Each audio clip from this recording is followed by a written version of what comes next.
नमस्कार रसिक खवय्ये हो. आजीच्या खाऊ चॅनलला दिलेल्या प्रेमाबद्दल धन्यवाद. माझ्या सर्व सबस्क्रायबरना आणि प्रेक्षकांना नवीन वर्षाच्या खूप खूप हार्दिक शुभेच्छा. नमस्कार, तुम्हा सर्वांचं तुमच्या लाडक्या आजीच्या खवय्या चॅनलमध्ये स्वागत आहे.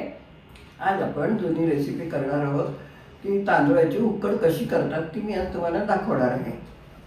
आता मी तुम्हाला साहित्य दाखवते आहे. तर एक बाउल ताक घेतलं आहे, थोडासा हिंग घेतला आहे, मीठ घेतलं आहे, फोडणीसाठी तेल घेतलं आहे, मोहरी घेतली, 2 मिरच्या आणि 4-5 कढीपत्त्याची पानं घेतली, हळद घेतली, तांदूळाचं पीठ घेतलं आहे. आता मी गॅस पेटवते, कढई ठेवली,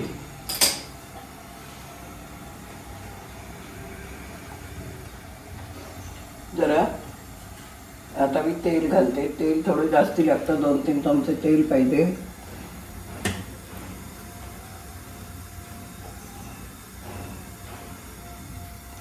तेल चांगलं तापू दे.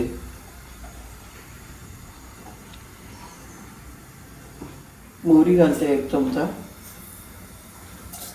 मोहरी तडतडली किंवा त्याच्यात मिरच्या आणि कढीपत्ता टाकला, हिंग घातला, हळद घातली आणि बाउलपर्यंत ताक घ्यायचं होतं ते घातलं. थोडंसं पाणी घालणार आहे कारण ताक थोडं आंबट आहे.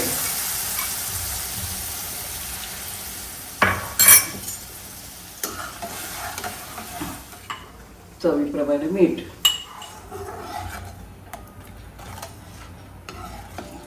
ताकाला चांगली उकळी आली पाहिजे. आता त्याच्यात थोडं थोडं पीठ घाललं.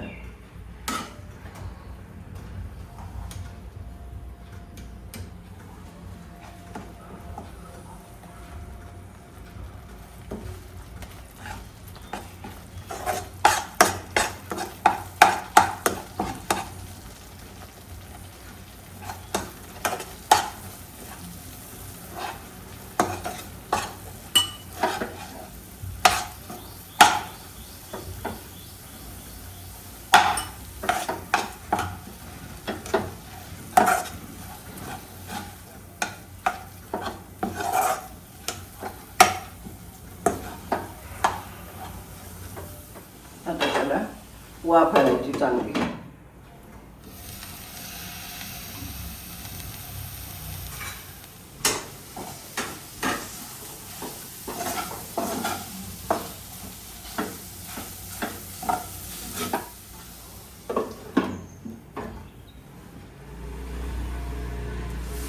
त्याला दणदण वाफ आलेली आहे.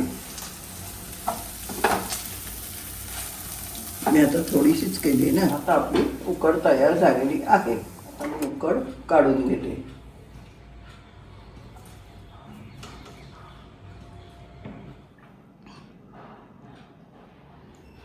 आता त्याच्यात मी तेल घातलं आहे.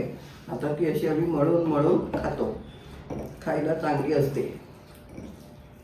गावाकडे आम्ही अशी करतो, पातळ वगैरे करत नाही, अशी सुक्की घट्ट करतो.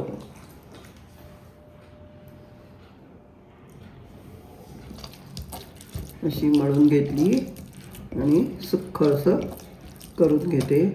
खायला मस्त लागते. अशा पद्धतीने आम्ही उकड तयार करतो आणि अशी खातो व्यवस्थित. आजीचे असेच नवनवीन रेसिपीज बघण्यासाठी आमच्या चॅनलला लाईक करा, शेअर करा आणि करून बघा. म्हणजे तुम्हाला समजेल कसं करायचं जुन्या पद्धतीचं, ते म्हणजे तुम्हाला आवडेल. आणि वाटलं तर आपण त्याच्यात लसूणही घालू शकतो. ठेचून लसूण घालायची म्हणजे ती चांगली लागते. आम्ही काही लोक नाही घालत. आणि चॅनलला नक्की सबस्क्राईब करा. Bye bye.